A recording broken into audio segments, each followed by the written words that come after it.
Hi everyone, this is me Shifa Nazir and I hope you all are having a great day because I'm so excited to tell you that I finally taken that flight halfway across the globe and reached the UK. Yes, so after this long 2.5 year journey, I am this close to starting my dream job as a junior doctor in the NHS and I cannot be more happier. So in this video, we will be dealing with relocation, the travel to the UK and what to watch out for, and in case you're traveling for the first time. So let's go. First things first, we booked our flight tickets 3 weeks prior to our travel. It's always a good idea to book ahead so you save a lot of money, and in case you're not very sure of the dates, you could always use the flexi option so you can shift your tickets around without much of a loss. This time we chose the Gulf Air, and the main advantage was that you could carry 46 kgs of luggage per person, which is great, especially when you are relocating or you're traveling for the first time. You obviously have a lot of stuff to bring in from your home country, so this really makes sense. So that's one thing about the travel. We landed at Manchester International Airport during the morning hours. So from Manchester we had plenty of options to travel. The easiest would be to get a taxi or an Uber. So we looked up the prices, and £190, which is 19,000 Indian rupees plus. Okay, so we are definitely not taking the taxi. So our second option was we had trains, buses, coaches directly from the airport, so you don't have to worry about shifting your luggage. It's all with all the terminals, and the station is right within the airport. Trainline is definitely one of the apps you need for making travel easier. It's a digital platform where you can buy tickets for trains, coaches, and know the schedule of buses, and also track them on the go. So it's a very convenient app, and if you can manage to buy the rail card, which is available for about £30 for a year, it saves you a lot. Again, it saves you a lot of money because it gives you discounts, and especially if you're a frequent traveler and you have to use the trains on a daily basis, this is excellent for you. Another thing to know is that if you are traveling with a lot of luggages, so the coaches have guidelines related to what sort of luggage you can carry. You can either carry one large luggage or two medium luggage. Alright, this is the common norm, and also one handbag which you can keep with yourself in the seat. So in case you're carrying any more luggages than this, you might be required to pay an extra amount. So you will not find any option for that while purchasing the tickets, but when you board the bus, you might be asked to pay, so just keep that in mind as well. So once you land here, the first thing that you need is an accommodation, right? So how do you book an accommodation? There are plenty of online platforms for you to book an accommodation. The most frequently used ones would be Airbnb or the Spare Room. If you're just looking for rooms to share, you can go through the Spare Rooms. You'll find plenty of cheap options at whatever locality you need. But if you a particular that you need your private space, you can find it on Airbnb. So you just have to use the correct postcode and enter it down and keep hunting until you find the right one. Yeah, that's how you find the accommodation. Obviously, these are mostly short-term accommodations. Airbnb is mostly short-term because it comes in a bit costlier. But there are long-term accommodations available on Spare Room. And if you are looking for a long-term accommodation, like we are talking about 6 months, 12 months, there are other apps like Rightmove, Zoopla, and yeah. And again, Spare Room, they do provide rooms for long-term. So these are a couple of apps that you'll have to keep in mind while relocating and finding an accommodation. Okay, as soon as we checked into our apartment, there was one thing left to do: order some food. We were so hungry from all that travel and we wanted to eat good. So we used the Just Eats app.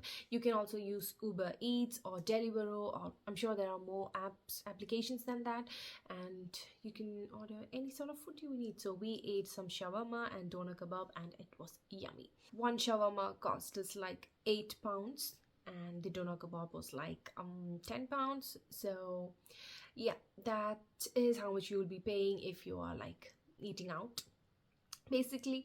So as is evident, eating out on a day-to-day basis would not be feasible like how it is back home in our country. So you do have plenty other options. You don't have to cook necessarily every other day, but you do have other options which we will get into when we go grocery shopping.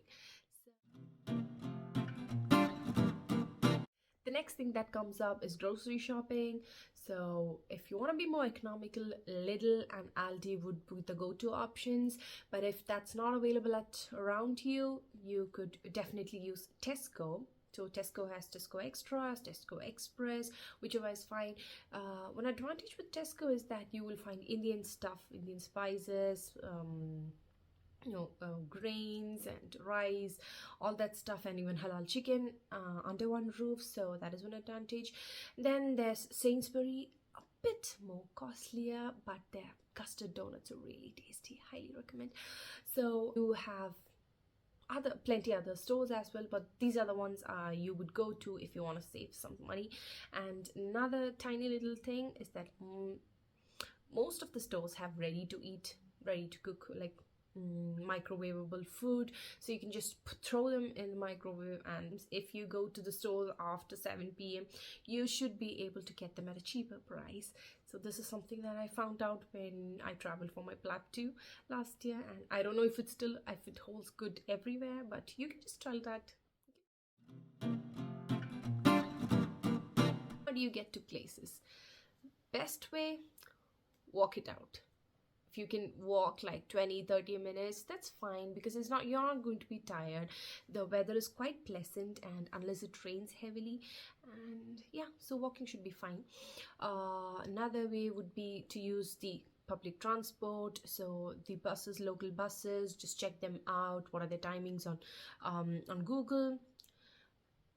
There will be weekly cards or monthly cards. So if you have to commute on a daily basis, it is ideal to take one of these cards, so that you don't have to take the ticket every day.